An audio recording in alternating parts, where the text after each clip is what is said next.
կանդրադառնամ մեր հաջորդ քաղաքացուն, պարոն Ստեփան Սամվելյանի այդ խախտված իրավունքների տիրույթում տեղի ունեցող գործողություններին եւ մեր պայքարին եւ այն որոշումներին, որոնք մենք ունենք մեր ձեռքի տակ։ Պարոն Ստեփան Սամվելյանը Փարքասու բավականին լավ կազդուրված վիճակում է եւ նրան արդեն իսկ տրամադրում են հեմոդիալիզը, այսինքն նա արդեն այսօր պետք է ստանա երրորդ այդ սեանսը, որից հետո չորրորդը կունենա, նոր որոշում պետք է կայացնեն, ընդմիջեն օրը մեջ տան, հիմա ամենօրյա ռեժիմով են տալու, հետո նոր որոշեն, թե ինչ քանակի սեանսներ նա պետք է ընդունի շաբաթական։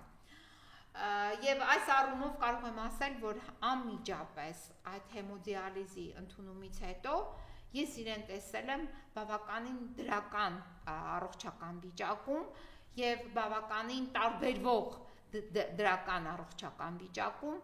եւ ակնհայտ է, որ այս հեմոդիալիզը նրան անհրաժեշտ էր, բայց ցավոք այդ անհրաժեշտությունը բժիշկները արձանագրել էին դեռ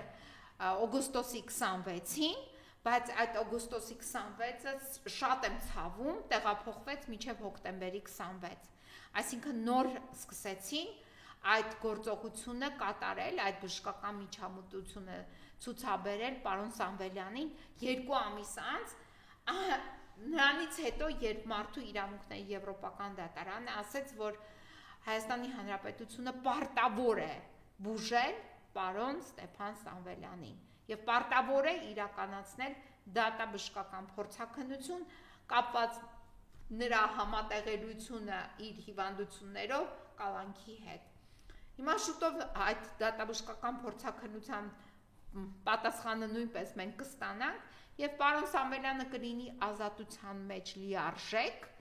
եւ հուսով եմ, որ եկող շաբաթվա ընթացքում առնվազն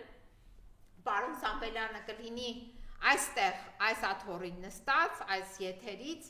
ձեզ ինքը իր տպավորությունները եւ պատմությունը եւ խախտված իրավունքների վերաբերյալ այդ պատմվածքը ձեզ կներկայացնի եւ կներկայացնի, թե ինչպիսի հրեշավոր մարդակեր իշխանություն է գործում այսօր Հայաստանի Հանրապետությունում։ Սա էլ պարոն Ստեփան Սամվելյանի վերաբերյալ։ Ես իմ վարույթում ունեմ այլ գործեր նույնպես, որոնք վերաբերելի են մարդու կյանքին